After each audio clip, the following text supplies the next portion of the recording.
I'm pleased to hear his emphasis again on fiscal restraint and spending. Certainly hear that, and also pleased to hear that he agrees we should be investing in our reserves and rainy day fund while we have the opportunity, rather than going on long-term obligations that we can't pull back from when economic times change. So I'm pleased to see that. I'm pleased that he once again also mentioned the need to address our underfunded pension liability. I don't believe this has been getting nearly enough attention, either in the budget that we saw earlier this year or among colleagues. And so I'm pleased to see that he mentioned that.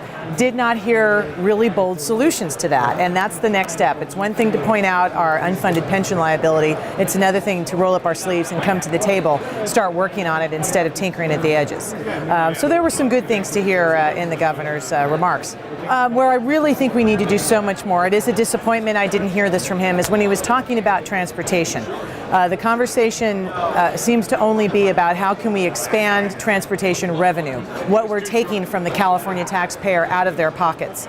And when we're having so many conversations about needing to increase the minimum wage and get more money into Californians, we're doing nothing to talk about how to fix the way we're spending those transportation dollars. We have got to have a serious conversation about reforming our transportation system so every dollar we spend, whether it's new dollars or continuing dollars, is going into transportation. We owe it to Californians to do that.